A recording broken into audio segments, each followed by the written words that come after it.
Seterusnya, bagaimana kita menterjemah signal. So, visual system compensates for movement and changes in luminance.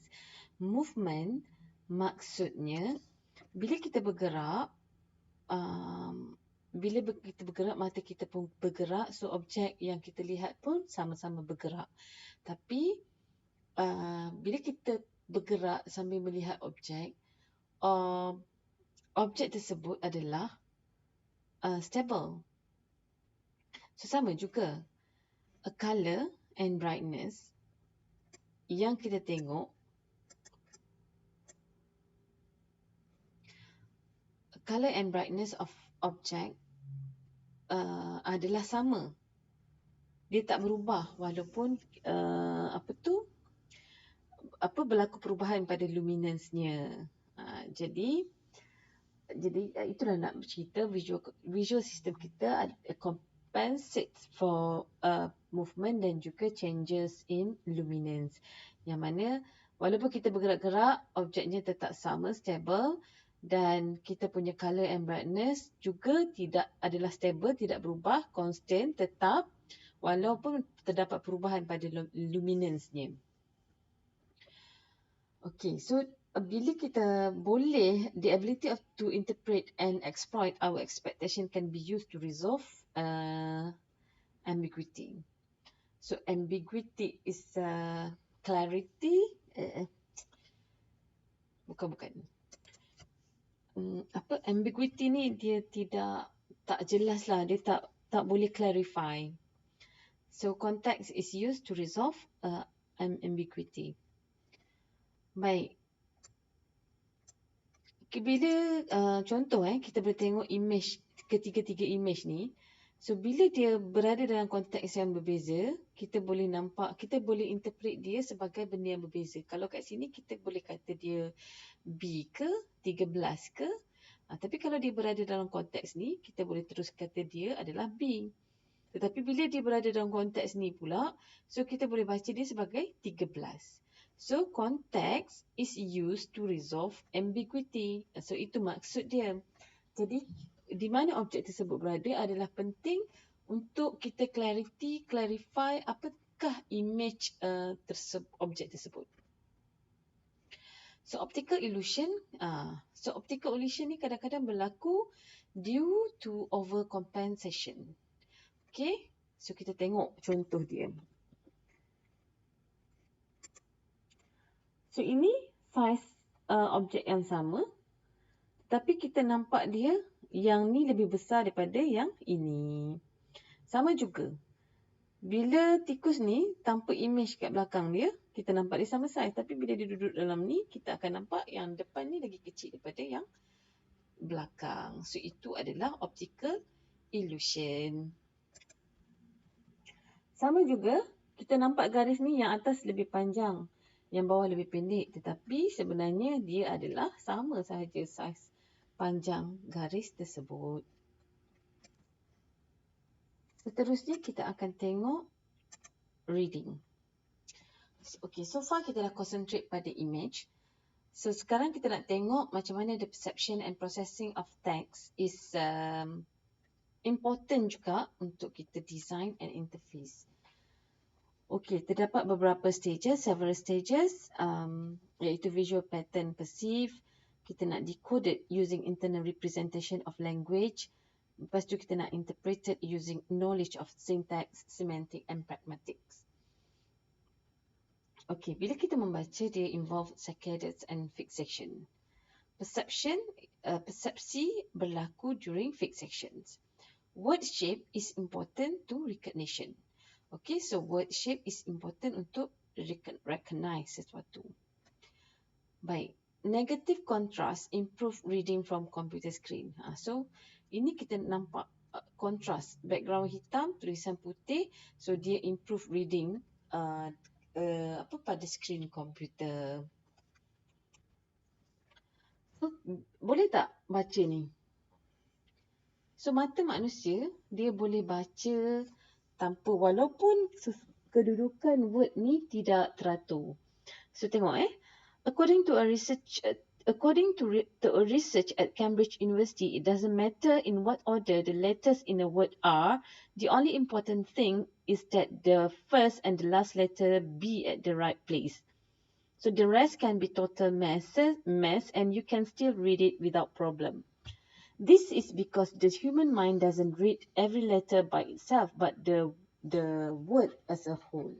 Jadi walaupun huruf dia tak berada pada kedudukan betul, so kita boleh baca teks ini dengan baik. So itu nak tunjukkan yang kita tak baca word by word, letter by letter. Maksud kita tak baca letter by letter, tapi word as a whole. Okay. So hearing pula, kita nak tengok tentang hearing. Hearing provide information about environment berdasarkan distance, jarak, direction, arah dan juga objek. So ini adalah telinga, physical apparatus of ears. Kita ada outer ears, kita ada middle ears dan juga inner ear. So yang paling luar protect inner amplify and amplifies sound. So middle ear ni transmit sound wave as vibration to inner ear. And then inner ear paling dalam sekali, dia akan chemical transmitter are released and cause impulse in the auditory nerve. Baik.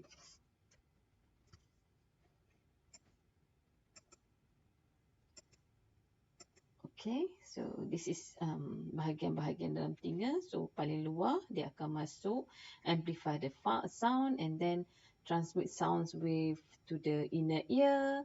Lepas tu chemical transmitter akan translate sound tersebut dan hantar kepada otak. So hearing properties of sound ada pitch, intensity, loudness, quality or timbre.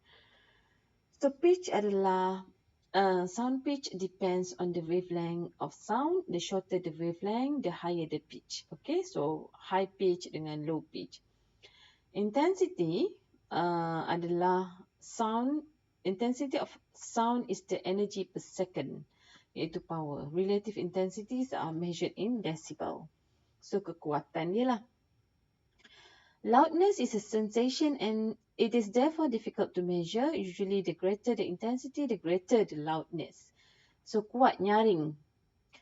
Quality, if the same note is played on a violin and a piano, you can tell the difference. Each instrument introduces different overtones. Okay, fundamental sama dengan pitch associated with a musical note, harmonies or overtone. Quality of instrument give timbre. So ini adalah jenis-jenis, bukan jenis lah, properties of bunyi. Properties adalah ciri-ciri sesuatu bunyi, ada pitch, ada intensity, ada loudness and juga quality or timbre. Telinga manusia boleh mendengar sehingga daripada 20 Hz kepada 15 kHz. Less accurate distinguishing high frequency than low. So ini adalah berapalah dia boleh dengar. Boleh tengoklah kat sini ya. How come, contohnya dia kata, how come you can usually tell someone in the room says your name even though there is a lot of background noise. So itu nak tunjuklah. So kita fokus attention kita pada apa. So kita boleh pilih bunyi apa yang kita nak dengar. Okay, kita masuk kepada touch pula. So touch, they provide important feedback about the environment. Maybe key sense for someone is who is visually impaired. So kalau kita tak boleh tengok, tak boleh dengar. So touch maybe membantu untuk kita stimulate ataupun perceive vision. Maksudnya kita boleh membayangkan berdasarkan touch. Stimulate received via receptors in the skin. So dekat skin kita ada thermoreceptor iaitu panas ke sejuk.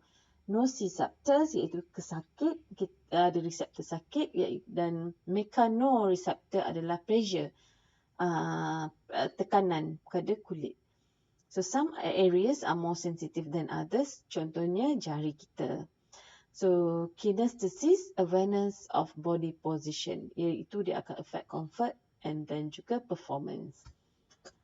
So ini yang apa yang kita perlu tahulah bila kita nak design user interface. So apa jenis user interface kalau kita berdepan dengan pengguna-pengguna khas. Contohnya yang tak boleh mendengar dan juga tak boleh melihat. Baik. So touch, so now movement. Movement adalah time taken to respond to stimulus, reaction plus movement time. Okay, so movement time dependent on age and fitness. So dia bergantung kepada umur dan juga tegapnya ataupun ketegapan lah seseorang. Reaction time dependent on stimulus type, visual 200 ms. So ini adalah nak tengok reaction kita lah. So reaction movement kita terhadap reaction time terhadap sesuatu movement, kalau kita tengok, kita akan reaction time kita adalah 200 ms. Kalau kita dengar 150 ms. Kalau pin, so reaction time di 700 ms. So increasing reaction time decrease accuracy in the unskilled operator but not in the skilled operator. Maksudnya, the more skill yang kita ada, so kita kurang lagi reaction time. So kalau kita letih dan sebagainya, kita akan tambah reaction time. Okay, so ini adalah cara kira dia lah. So boleh tengok nanti. Now kita nak masuk ke dalam memory. Human memory ada 3 jenis memory, iaitu sensory memories, short-term memories dan juga long-term memories. So tadi kita dah tengok memories yang ada. So buffers for stimuli received through senses. Kita menerima stimulus daripada visual, pendengaran dan juga touch, iaitu sentuhan, visual, aural and tactile. Example, sparkle, trace, stereo, sound, continuously overwritten.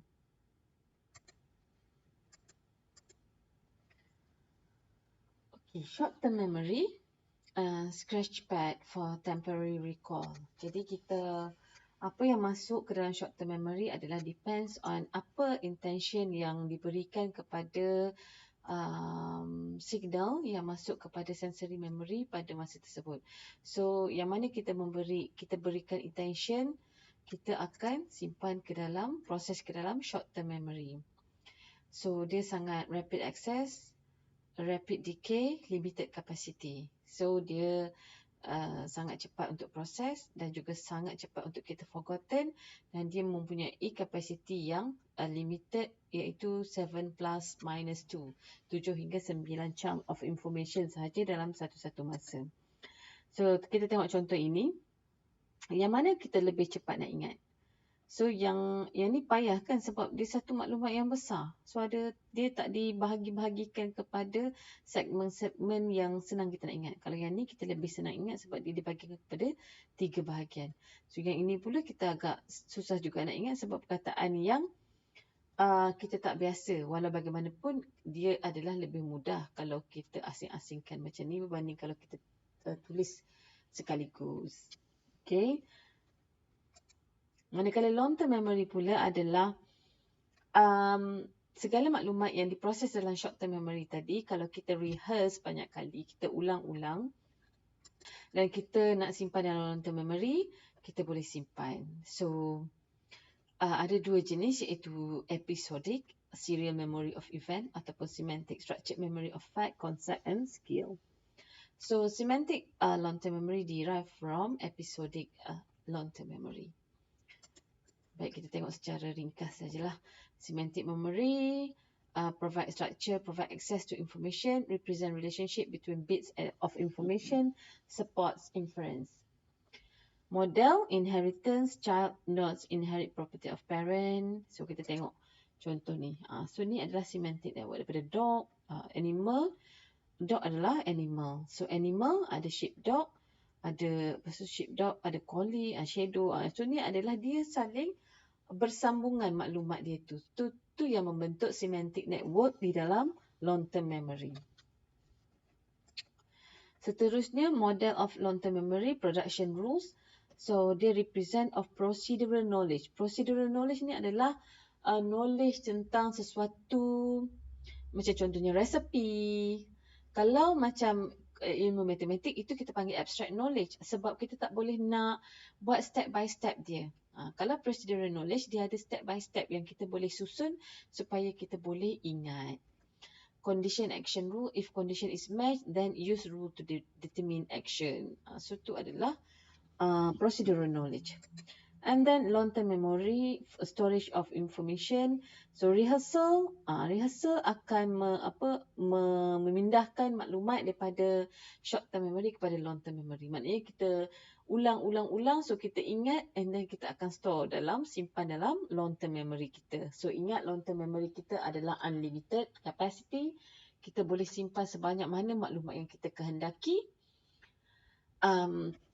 Dan kita boleh retrieve maklumat tersebut bila-bila masa yang kita nak. So kita kena susunlah dalam long term memory kita berdasarkan semantik tadi.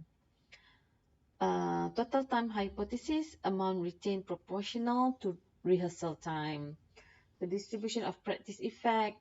So ni boleh bacalah structure, meaning and familiarity. So, bila kita dah susun dia elok dan maklumat tu tersebut ada makna, macam bila awak hafal satu-satu formula, awak gunakan mnemonic strategy, so dia lebih mudah diingat dan lebih mudah untuk retrieve. So, macam mana kita susun maklumat dalam long term memory, jadi maklumat tersebut adalah lebih mudah untuk diingat dan juga lebih mudah untuk kita retrieve semula. Jadi bila kita study, kita ada strategi kita macam mana kita nak ingat sesuatu formula, sesuatu fakta. So kita susun. Jadi the way kita susun maklumat semasa kita simpan, jadi lebih mudah kita nak cari maklumat tersebut bila kita perlukannya. Maknanya bila kita nak jawab ujian esok, kita boleh retrieve dengan mudah knowledge yang kita dah simpan dalam long term memory kita. So long term memory, forgetting. So maklumat dalam long term memory boleh hilang secara perlahan-lahan. Okay, interference, new information replace old. Maknanya kita boleh replace new information dengan information yang lama. Old information may interfere, akan mengganggu dengan new information. So kita panggil dia proactive inhibition. So may not forget at all, memory is selective, affected by emotion, can subconsciously choose to forget. Okay, so apa maklumat yang kita nak ingat adalah bergantung kepada emosi kita pada masa tersebut, dan subconscious mind kita boleh memilih untuk kita lupakan sesuatu maklumat dalam long term memory. Okay, so bila kita nak retrieve, panggil semula maklumat dalam long term memory, kita recall. So information reproduced from memory can be assisted by cues. Contohnya categories and imagery. So kadang-kadang kita trigger information, kita retrieve balik maklumat tersebut berdasarkan peristiwa ataupun sesuatu yang berlaku. Recognition, information give knowledge that has been seen before, less complex than recall, information is cue. So recognition adalah lebih mudah berbanding dengan recall. So recall kita nak kena fikir lama apa benda maklumat, sesuatu maklumat tu. Kalau recognize ni kita tengok je tu kita terus ingat. Sebab dia memberi cues ataupun clue. Okay. So, kita sambung thinking sekejap lagi.